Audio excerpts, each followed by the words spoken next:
Cover story में आज हम शुरुआत तो कर रहे हैं कोरोना से, लेकिन कोरोना के सिर्फ आज आपको आंकड़े भर नहीं देंगे, बल्कि कोरोना के अपडेट के साथ साथ आज कोरोना से जुड़ी कुछ महत्वपूर्ण जानकारियां हम आप तक पहुंचाना जरूरी समझते हैं।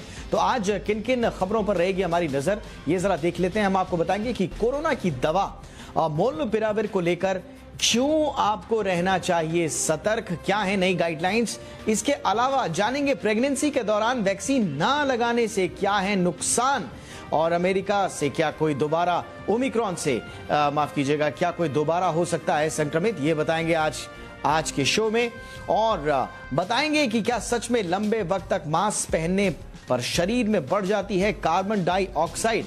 तो ये हैं वो खास मुद्दे जिन्हें आप आज कोरोना के अपडेट, कोरोना के आंकड़ों के साथ साथ करेंगे डिस्कस भी।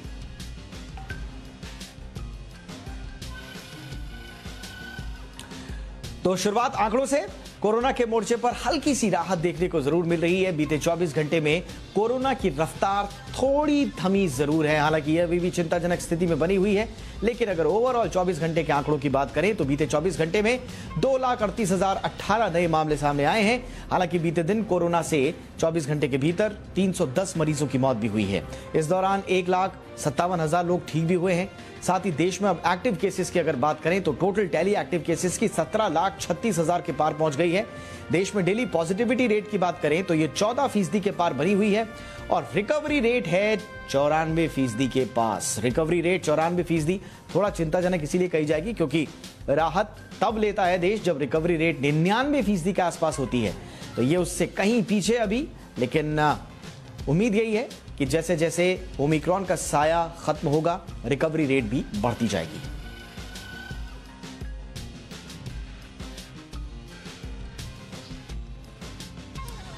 और अच्छे संकेत जिन दो शहरों से आए हैं वो है देश की राजधानी दिल्ली और मुंबई। जी हां, दिल्ली की बात करें तो 24 घंटे के भीतर 11,684 नए मामले सामने आए हैं। इस दौरान 38 लोगों की कोरोना से मौत हुई है। नए केस घटने के साथ ही पॉजिटिविटी रेट भी लगातार नीचे आ रही है। यहां पॉजिटिविटी रेट 22.47% पहुंच गया है। इस दौरान 52,000 टेस्ट किए गए। मुंबई की बात करें तो यहां भी कोरोना के मामलों में लगातार गिरावट का सिलसिला जारी है। 24 घंटे में यहां 6,149 नए मामले मिले हैं। याद कीजिए एक बार 22,000 के आसपास मामले डेली सिर्फ मुंबई से आ रहे थे। इसी के साथ एक्टिव केसेस की अगर बात करें तो 44,000 के पास मुंबई में एक्टिव केसेस हो गए हैं। टेस्टिंग की बात करें तो यहां 47,700 टेस्ट हुए हैं। तो दिल्ली और मुंबई में क्या वाकई में पीक आ गया है? कुछ लोगों का, कुछ विशेषज्ञों का तो यही दावा है। कम से कम IIT कानपुर के प्रोफेसर मणिन्द्र अग्रवाल का यही दावा है। उन्होंने दावा किया है कि दिल्ली और मुंबई में पीक आ चुका है, मामले यहां घटते जा रहे हैं। लेकिन सवाल हमारा यह है कि जो टेस्टिंग कम हुई है क्या उसकी वजह से ये मामले घटे हैं, या वाकई में अब इन्फेक्शन इतनी तेजी से यहां फैल नहीं रहा है दोनों शहरों में। कम टेस्टिंग को लेकर इसीलिए सवाल भी उठ रहे हैं। दिल्ली में रविवार को महज 44,762 टेस्ट हुए थे। 30 नवंबर के बाद ये सबसे कम थे।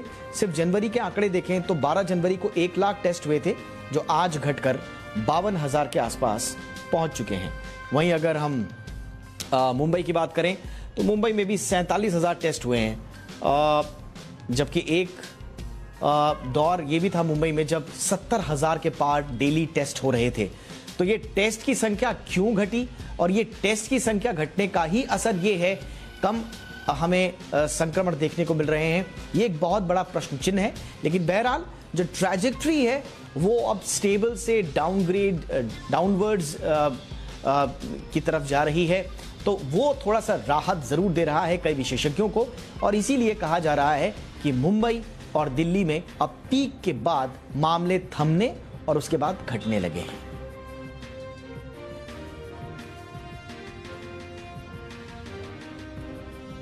लेकिन जैसा कि हमने कहा कि इन आंकड़ों को देखकर पूरी तरह से आश्वस्त नहीं होया जा सकता, क्योंकि टेस्टिंग को लेकर हर कोई चिंतित है और टेस्टिंग को लेकर केंद्र सरकार भी चिंतित है। खासतौर से जिन राज्यों में कम टेस्टिंग हो रही है उन राज्यों को बाकायदा केंद्र सरकार ने चिट्ठी भी लिखी है। इस चिट्ठी में टेस्ट बढ़ाने के निर्देश दिए गए हैं।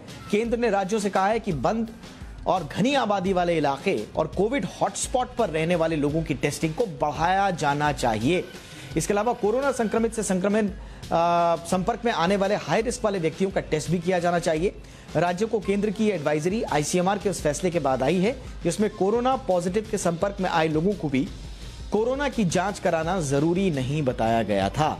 और हम भी ये सवाल उठा रहे थे कि आईसीएमआर का ये कैसी गाइडलाइन है। टेस्टिंग और ट्रेसिंग तो मूल सिद्धांत हुआ करते थे कोरोना के खिलाफ लड़ाई में, और खास तौर से उन लोगों की टेस्टिंग, ट्रैकिंग और ट्रेसिंग जो लोग कोरोना संक्रमित व्यक्ति के संपर्क में आए हैं। और आईसीएमआर खुद कहता है कि जो लोग संपर्क में आए हैं उनकी भी टेस्टिंग जरूरत नहीं है। हाँ, सिर्फ उन लोगों की जो हाई रिस्क में है, यानी कि जो कोमॉर्बिडिटी वाले हैं, जिनको हाइपरटेंशन है, किसी तरह की बीमारी है, सिर्फ उन लोगों का टेस्ट कराया जाना चाहिए। लेकिन हमारा आज भी सवाल यही है कि कोरोना संक्रमित और पॉजिटिव व्यक्ति से संपर्क में आने वाले हर व्यक्ति की आखिर क्यों नहीं जांच होनी चाहिए, ये एक बड़ा सवाल है। आईसीएमआर ने ऐसी गाइडलाइंस क्यों बनाई हैं, ये थोड़ा सा उनको और स्पष्ट करना चाहिए। बहरहाल, अगर हमें कोरोना के संक्रमण से जल्द रोकना है तो हमें टेस्टिंग और ट्रेसिंग पर ध्यान देना ही होगा, क्योंकि भारत सरकार का ये बुनियादी सिद्धांत रहा है कोरोना के खिलाफ लड़ाई का। उसमें हम कहीं शिथिल तो नहीं पड़ रहे हैं, सवाल ये।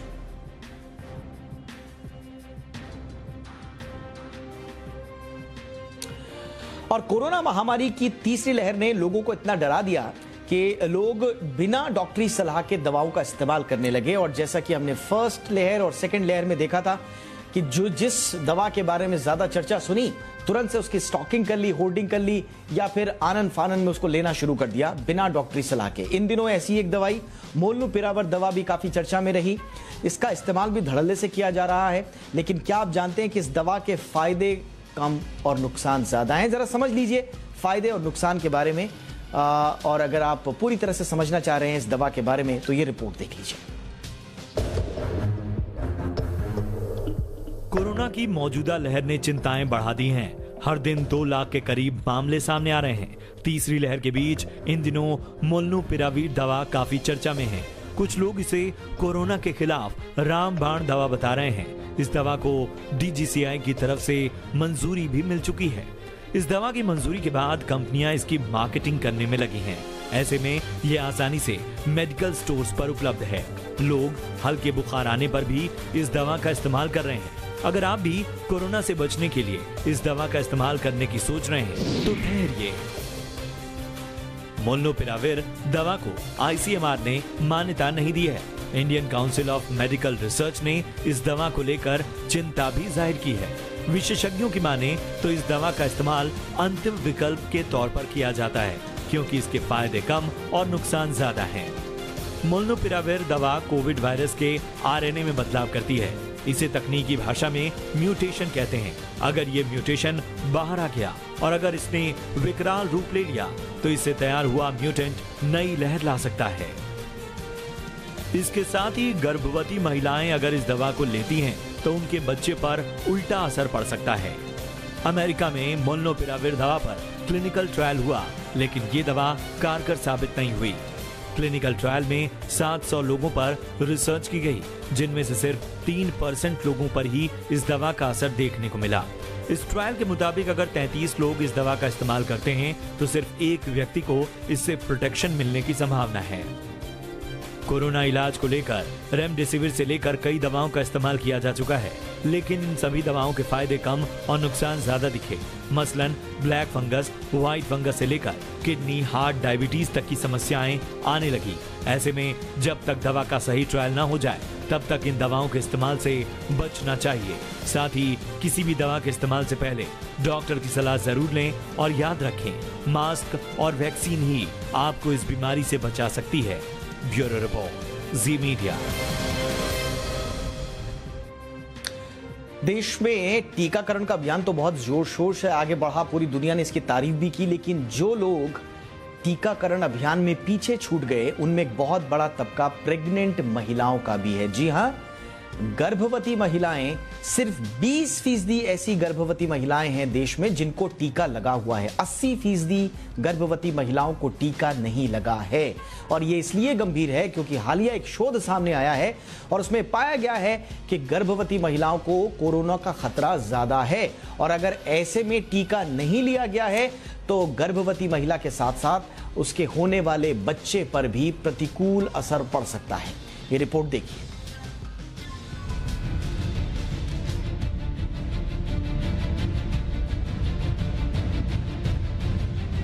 कोरोना के नए वेरिएंट ने दुनिया भर में संकट पैदा कर दिया है। वहीं प्रेग्नेंट महिलाओं के लिए यह दौर काफी घातक साबित हो रहा है। एक रिसर्च में दावा किया गया है कि प्रेगनेंसी के दौरान कोरोना से गंभीर समस्याएं होने का खतरा काफी बढ़ जाता है। अगर प्रेग्नेंट महिला ने वैक्सीन नहीं ली है तो ये उसके बच्चे पर भी काफी बुरा असर डाल सकता है।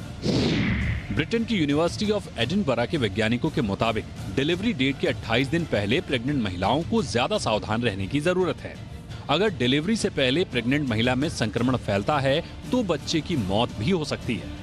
रिसर्च के दौरान कई मामलों में कुछ बच्चे डिलीवरी डेट से पहले पैदा हो गए, जिनमें से कई नवजातों की मौत भी हो गई।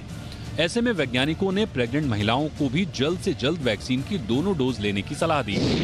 वैज्ञानिकों के मुताबिक कोरोना वैक्सीन प्रेग्नेंट महिला और उसके बच्चों को गंभीर समस्याओं से बचाने में कारगर है। ऐसे में कोरोना की वैक्सीन जरूर लगवाएं ताकि आप अपने बच्चे के साथ खुद को भी सेफ रख सकें। ब्यूरो रिपोर्ट, जी मीडिया।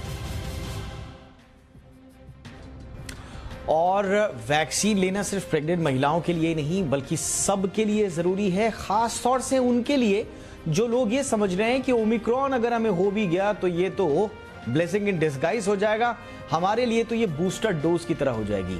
लेकिन सावधान, अगर आप ऐसी सोच रखते हैं। अमेरिका में एक शोध किया गया है और इस शोध में पाया गया है कि ओमिक्रॉन का संक्रमण दोबारा भी हो सकता है और दोबारा शायद ये ज्यादा गंभीर हो, कोई नहीं कह सकता। इसलिए जो लोग सोच रहे हैं कि एक बार ओमिक्रॉन हो गया दोबारा नहीं होगा, उनके लिए ये रिपोर्ट।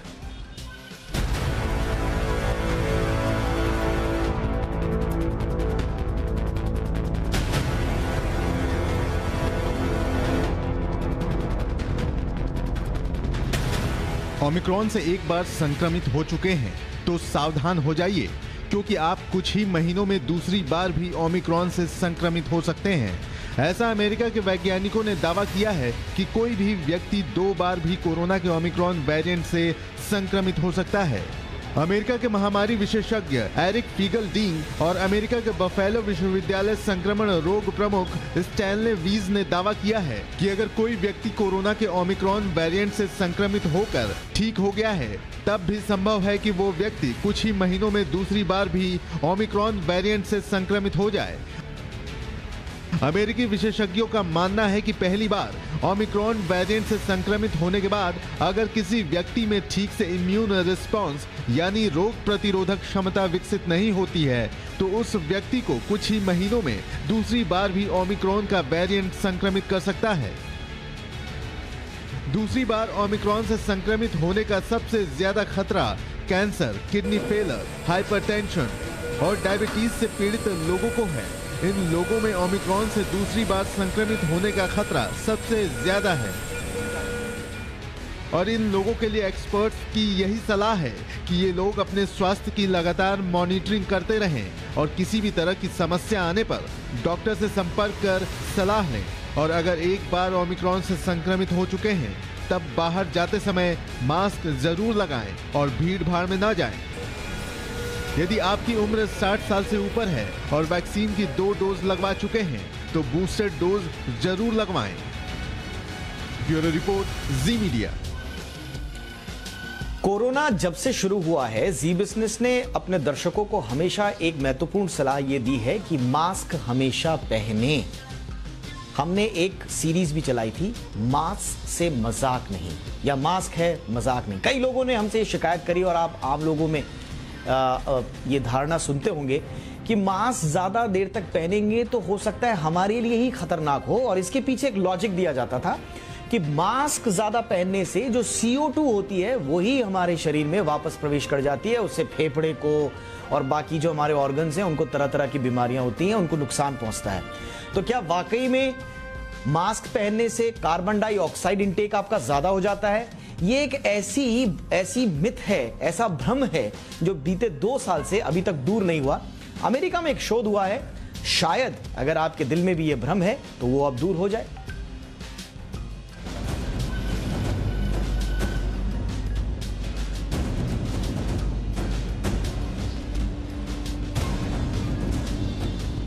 कोरोना से बचने के लिए मास्क को सबसे बड़ा कारगर हथियार माना गया है। लेकिन कई बार इसके इस्तेमाल और मास्क की क्वालिटी पर सवाल उठते रहे हैं। इस बार एक और नई बात सामने आई है।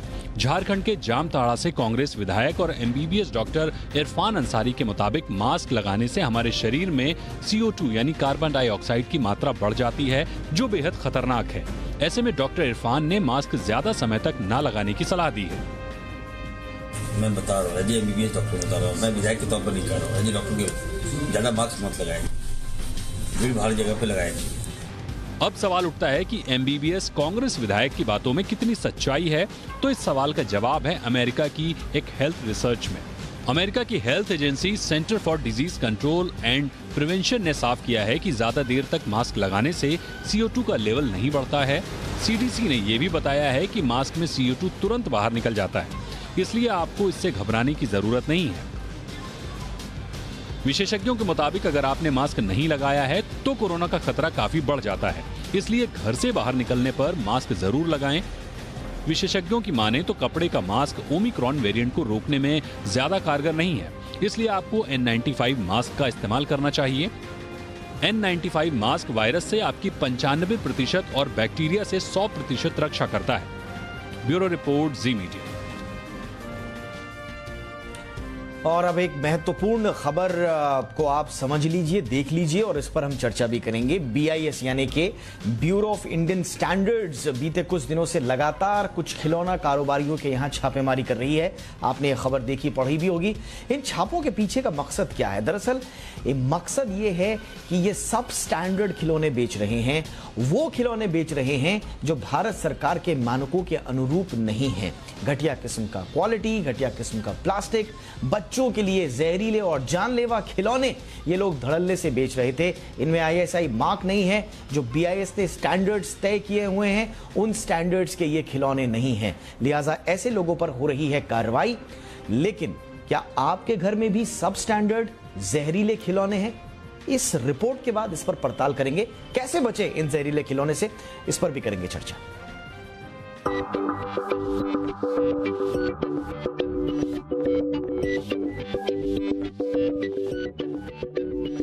खिलौने बच्चों के बचपन का एक अहम हिस्सा होते हैं और अक्सर माँ बाप हों या रिश्तेदार बच्चों को खिलौने ही उपहार में देते हैं।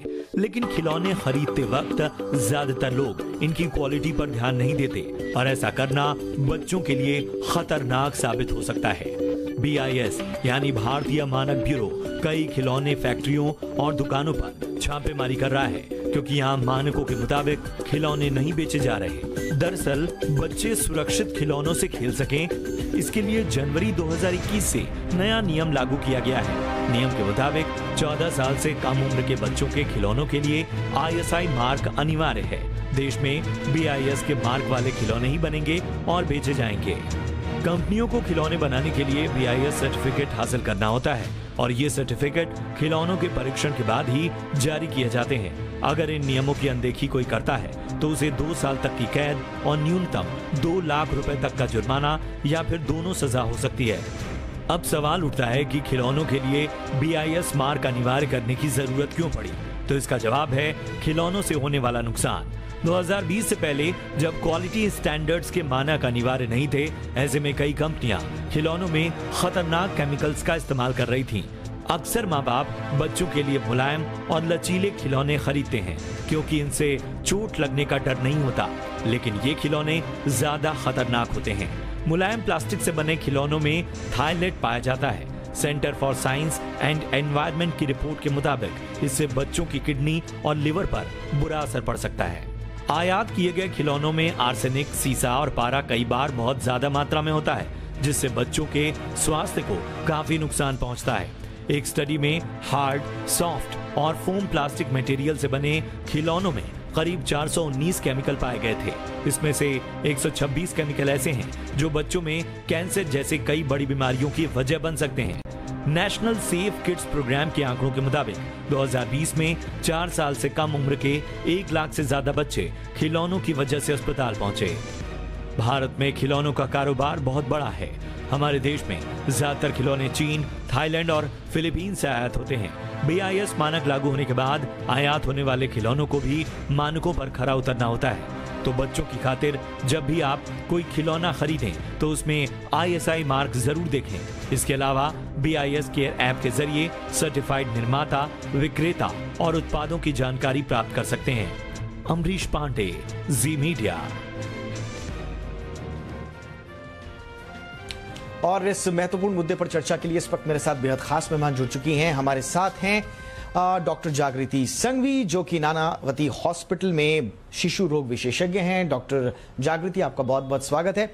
मैम, कितना खतरनाक है, पूरे देश में BIS के छापे चल रहे हैं और सब जगह से सब स्टैंडर्ड जहरीले केमिकल युक्त खिलौने पाए जा रहे हैं। कितना खतरनाक है ये खिलौने जब हमारे बच्चों के हाथों में होते हैं? ये बहुत इम्पोर्टेंट और बहुत समय से ज़रूरी था ये स्टेप लेना, क्योंकि हम देखते हैं कि बच्चों के लिए खिलौने जो है वो उनके बेस्ट फ्रेंड रहते हैं। फिजिकल डेवलपमेंट, उनका मानसिक विकास, सबके लिए खिलौनों की बहुत आवश्यकता है।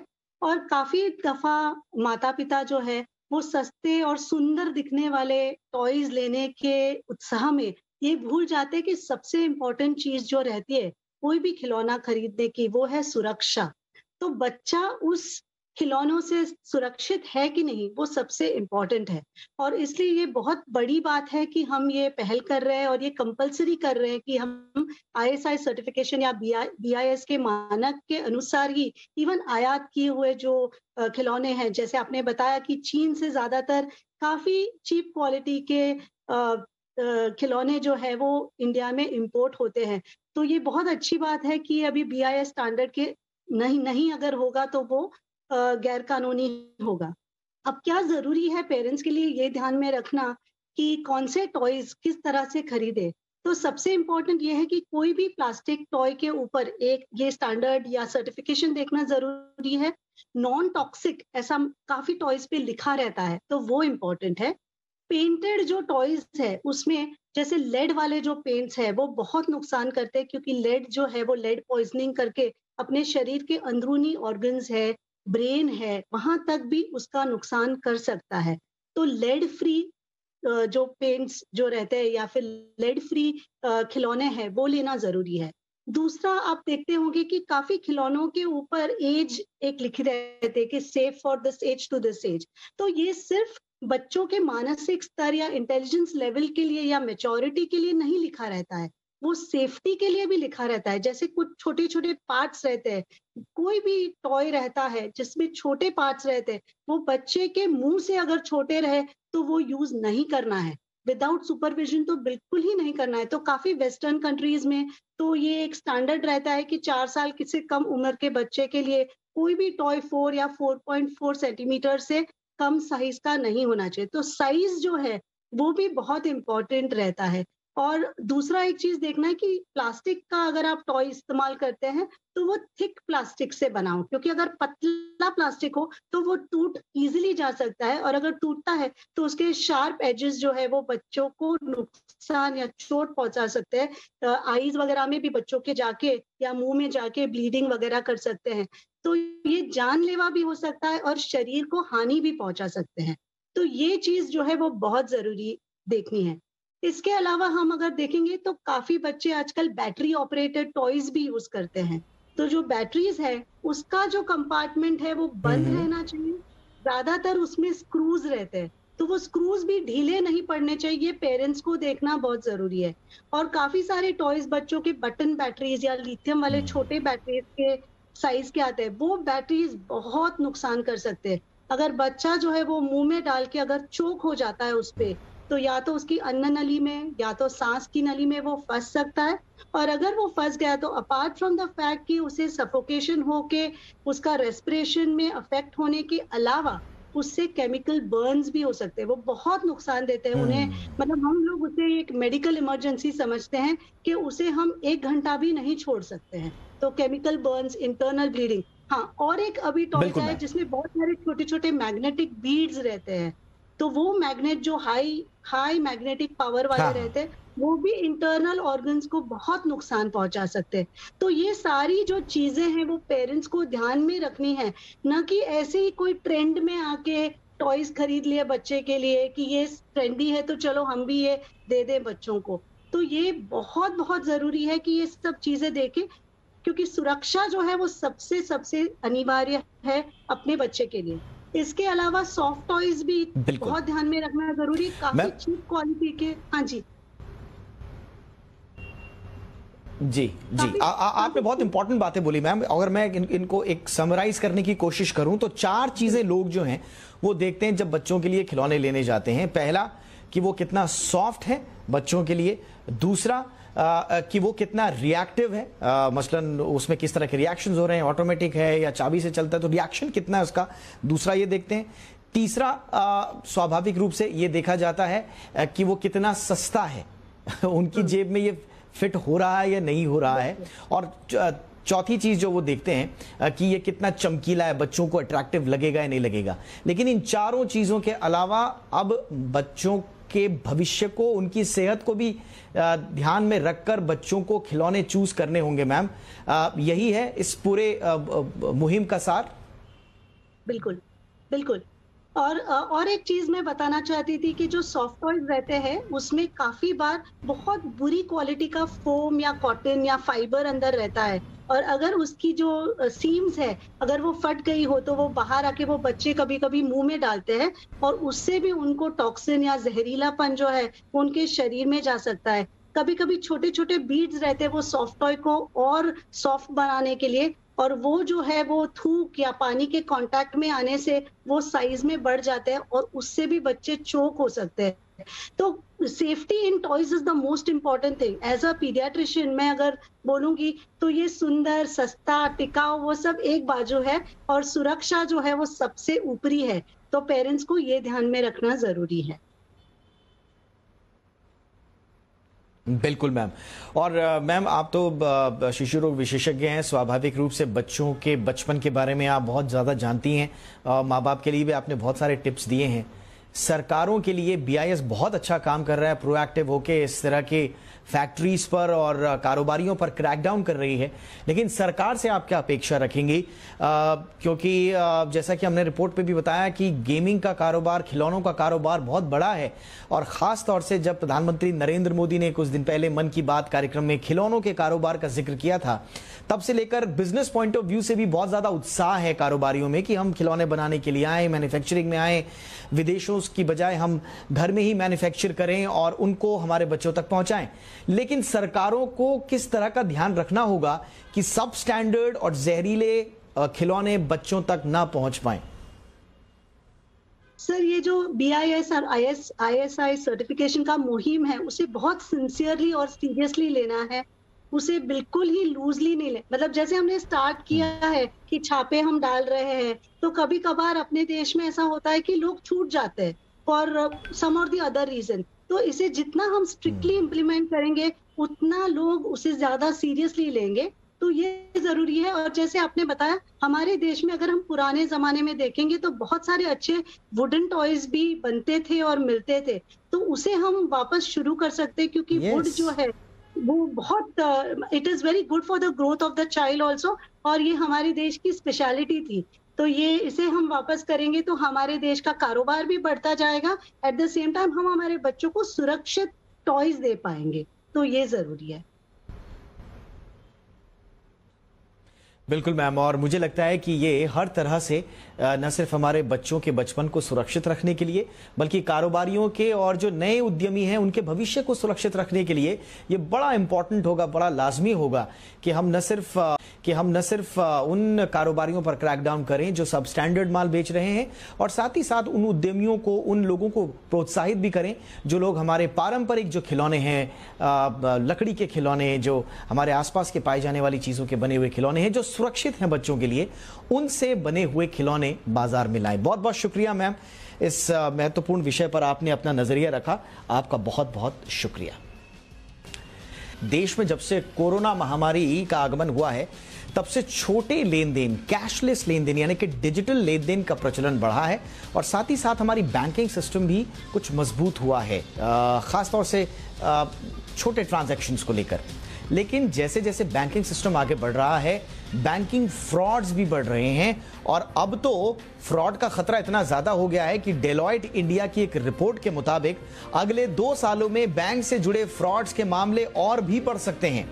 क्या है पूरी डिटेल, क्या है इस रिपोर्ट में डेलॉयट इंडिया की, ये बताने के लिए मेरे साथ जुड़ चुके हैं मेरे सहयोगी अनुराग शाह। अनुराग, डेलॉयट इंडिया की ये रिपोर्ट क्या कह रही है? किस तरह के बैंकिंग फ्रॉड्स आने वाले 2 सालों में हमें देखने को मिल सकते हैं? देखिए, डेलॉयट इंडिया के द्वारा एक स्टडी की गई है, इसमें 70 बैंकर्स जो हैं, इसमें तमाम तरह के बैंकर्स, सरकारी bank, private bank, foreign bank, ग्रामीण बैंक जो है, वहाँ के जो कंप्लायंस ऑफिसर और सीनियर मैनेजमेंट के लोगों के साथ एक स्टडी की गई है और जिसमें ये बात सामने आई है कि अगले 2 सालों के अंदर जो बैंकिंग फ्रॉड है उसमें और ज़्यादा बढ़ोतरी होगी और ज़्यादा इजाफा होगा। 78% बैंकर्स का मानना है कि अगले 2 साल के अंदर बैंकिंग फ्रॉड्स काफ़ी ज़्यादा तेज़ी से बढ़ेंगे।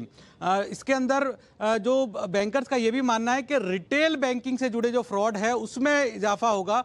53% बैंकर्स ने ये माना है इस स्टडी के अंदर कि अगले 2 सालों में जो रिटेल बैंकिंग से जुड़े हुए फ्रॉड्स काफ़ी तेज़ी से बढ़ेंगे, जबकि यही आंकड़ा 1 साल पहले जब स्टडी की गई थी जब 29% ही था। इसकी वजह ये बताई गई है रिपोर्ट में कि रिमोट वर्किंग की वजह से जो ड्यू डिलिजेंस वगैरह होना चाहिए वो नहीं हो पा रहा है। इसके अलावा नॉन बैंकिंग ट्रांजैक्शन है वो काफ़ी ज़्यादा बढ़े हैं और इसके अलावा एक और चीज़ जो रिपोर्ट में बताई गई है जिसमें कहा गया है कि जो एनालिटिक्स टूल का इस्तेमाल करना है वो इतना बैंकों के द्वारा नहीं किया गया है। तो इन तमाम चीज़ों को देखते हुए आने वाले 2 सालों में जो बैंकिंग फ्रॉड्स में और ज़्यादा इजाफा होगा। बहुत बहुत शुक्रिया अनुराग इस तमाम जानकारी के लिए। तो बैंकिंग फ्रॉड्स, जैसे जैसे बैंकिंग व्यवस्था आगे बढ़ेगी तो फ्रॉड्स को तो एक्सपेक्ट किया जा सकता है, लेकिन फ्रॉड से निपटने की हमारी क्या तैयारी है, अब मुझे लगता है कि सरकारों को इस पर ध्यान देने की जरूरत है। बहरहाल आगे बढ़ते हैं।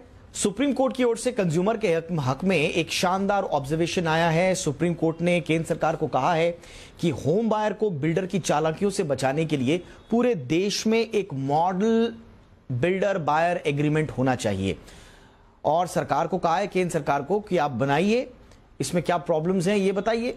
इस मॉडल एग्रीमेंट में हर डील को मानना भी जरूरी होगा। किस तरह का ये मॉडल एग्रीमेंट होगा, क्या है इसकी बारीकियां, क्या कुछ कहा है सुप्रीम कोर्ट ने, देखिए इस रिपोर्ट में।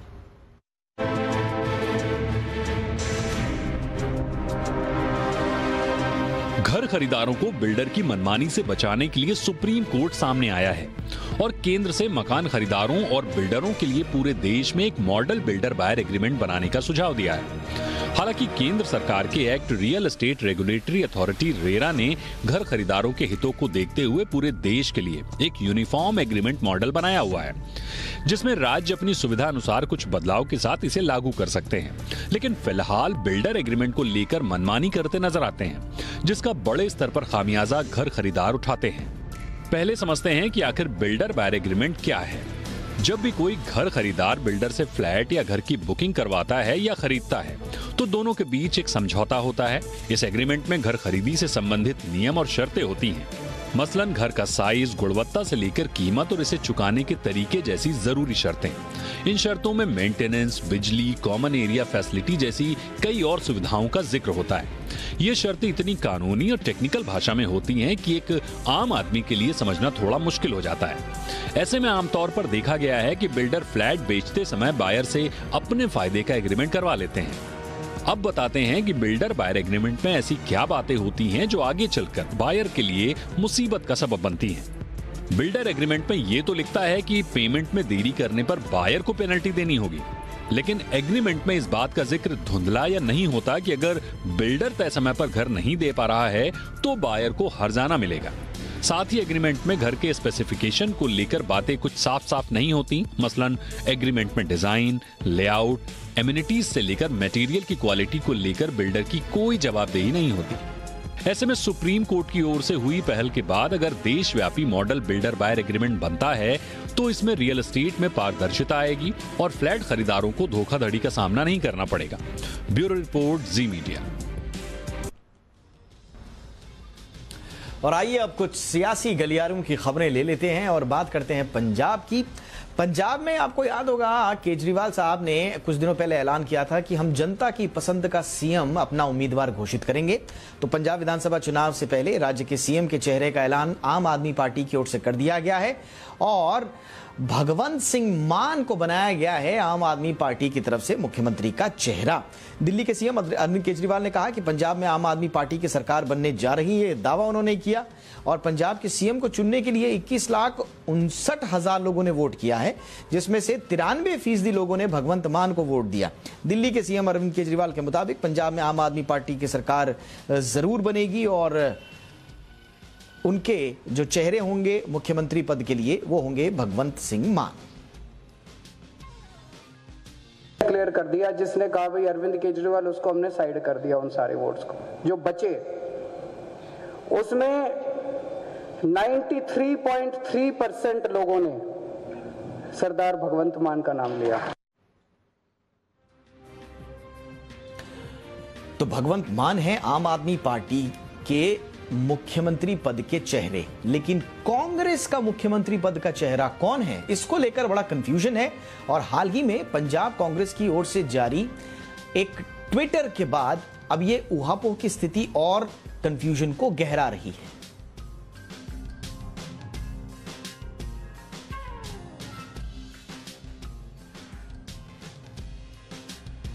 उत्तर प्रदेश में वोटरों को लुभाने के लिए अखिलेश यादव ने इधर यूपी की अगर हम बात करें तो वहां बड़ा दांव चला है। समाजवादी पार्टी कल से 300 यूनिट बिजली फ्री देने के लिए नाम लिखवाओ अभियान का आगाज करने जा रही है और इसके तहत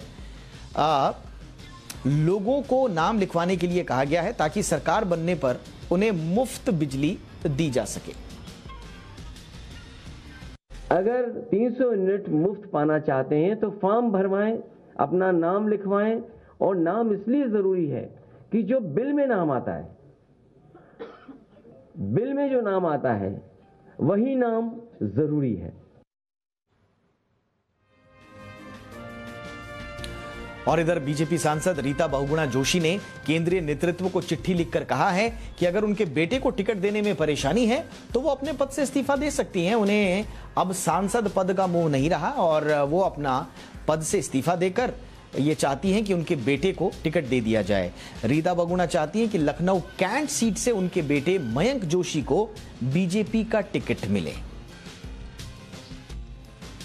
लेकिन जब मैंने ये पढ़ा कि एक पार्टी एक घर में दो को नहीं देंगे, तो मैंने ये उनको निवेदन किया है कि अगर ऐसी बात है तो मैं वर्तमान सीट भी त्यागने को तैयार हूं। यदि आप मयंक को टिकट देते हैं तो आप कहेंगे तो मैं भी इस्तीफा दे दूंगी।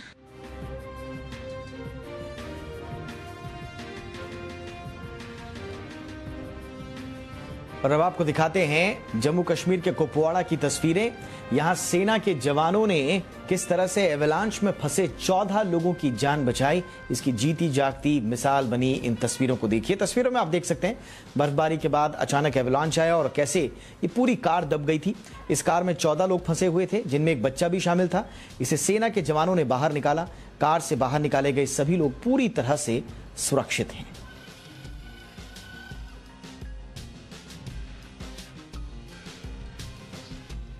बात कर लेते हैं बाजार की लिए। तो आज बाजार भारी बिकवाली के शिकार हो गए। बैंकिंग शेयरों में खरीदारी के दम पर आज बाजार की मजबूत शुरुआत तो हुई, लेकिन कुछ ही समय बाद इसमें कमजोरी आ गई। सेंसेक्स और निफ्टी आज करीब 1% की गिरावट के साथ बंद हुए। रिलायंस जैसे हैवीवेट स्टॉक और ऑटो, मेटल और रियल्टी शेयरों में बिकवाली से मार्केट पर दबाव बढ़ा। आखिरी घंटे में आई बिकवाली के चलते बाजार बड़ी गिरावट के साथ बंद हुए। कारोबार के अंत में सेंसेक्स 554 अंक गिरकर 60,755 के स्तर पर बंद हुआ। वहीं निफ्टी 195 अंक फिसलकर 18,113 के लेवल पर बंद हुआ।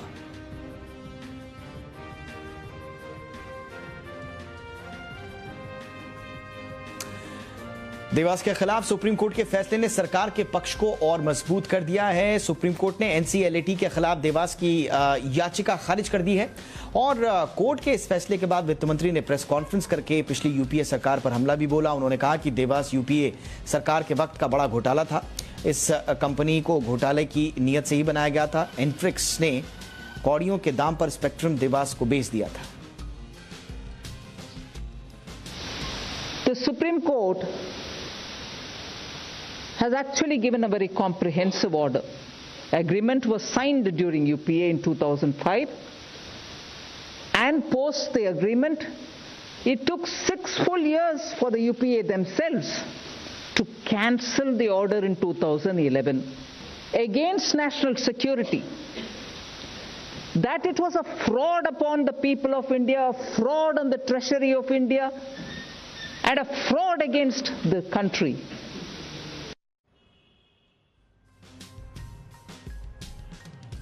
और आइए अब कुछ अंतर्राष्ट्रीय खबरों का रुख कर लेते हैं और लिए चलते हैं आपको अमेरिका, जहां पर मौसम के मिजाज ने लोगों का मूड बिगाड़ दिया है। बर्फीले तूफान की वजह से अमेरिका में कई इलाकों में लोग पावर कट से जूझ रहे हैं, तो कहीं पर ट्रैफिक पूरी तरह से बाधित हो गया है। अमेरिका में पिछले कई दिनों से मौसम का मिजाज बदला है, जिसकी वजह से अमेरिका के दक्षिण पूर्व में तेज हवाएं चल रही हैं और साथ में बर्फबारी भी हो रही है, जिसकी वजह से घर और सड़कों पर बर्फ की मोटी चादर फैल गई है।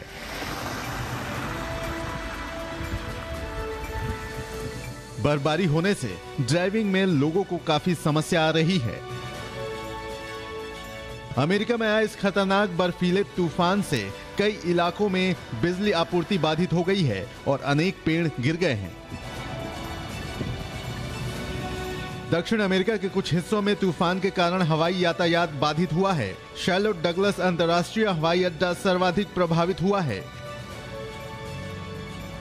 National Weather Service Storm Prediction Center के अनुसार North Carol, South Carolina, Georgia, Tennessee और वर्जीनिया के कुछ हिस्सों में हुई बर्फबारी के चलते 1 इंच से अधिक मोटी बर्फ की परत जम गई है। वहीं मौसम वैज्ञानिकों ने अगले 24 घंटे में और भी बर्फबारी होने की आशंका जताई है और लोगों से घरों में ही रहने की सलाह दी है। जरूरत पड़ने पर ही बाहर निकलने को कहा है।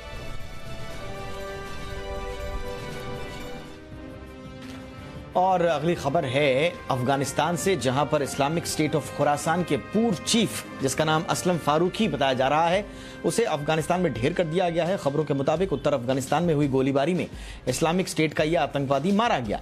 फारूकी को अफगानिस्तान के उत्तरी क्षेत्र में ढेर किया गया है। मार्च 2020 में काबुल में जो गुरुद्वारे पर हमला हुआ था, उसमें फारूकी का हाथ बताया जा रहा है। इस हमले में 27 श्रद्धालुओं की मौत हो गई थी।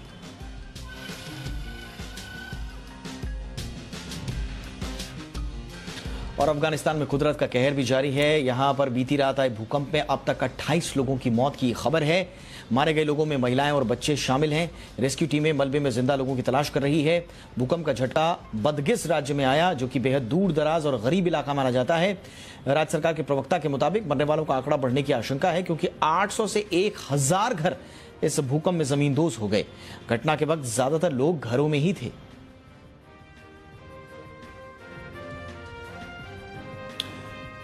भारत और चीन के बीच एक बार फिर पूर्वी लद्दाख सीमा पर तनाव बढ़ने लगा है। दरअसल चीन पैंगोंग त्सो झील के किनारे पर एक पुल का निर्माण कर रहा है और यह पुल अब 400 मीटर से ज्यादा लंबा है। एक बार पूरा होने के बाद चीन को इस इलाके में महत्वपूर्ण सैन्य बढ़त भी मिलने लगेगी। इस पुल के बाद पूर्वी लद्दाख के पैंगोंग झील वाला ये इलाका ऐसा है जिसे लेकर भारत चीन के बीच गतिरोध लगातार बना हुआ था। पुल की चौड़ाई 8 मीटर है और यह पैंगोंग के उत्तरी तट पर एक चीनी सेना के जो मैदान के ठीक दक्षिण में स्थित है।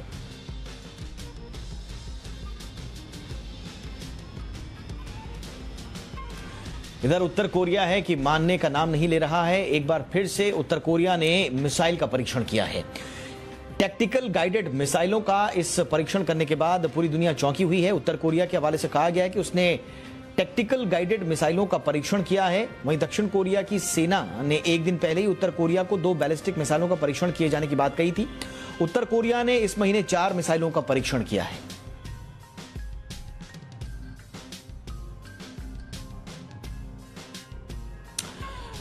यूरोप एक साथ 2 महामारियों को झेल रहा है और चिंताएं बढ़ने लगी हैं। जी हां, दरअसल कोरोना वायरस के मामले तो यहां बढ़ ही रहे थे, साथ ही साथ इन्फ्लुएंजा ने भी यूरोप में फिर से दस्तक दे दी है। ऐसी स्थिति की वजह से पहले से ही दबाव में चल रहे हेल्थ सिस्टम पर यूरोप में ज्यादा दबाव पड़ने की आशंका बढ़ गई है।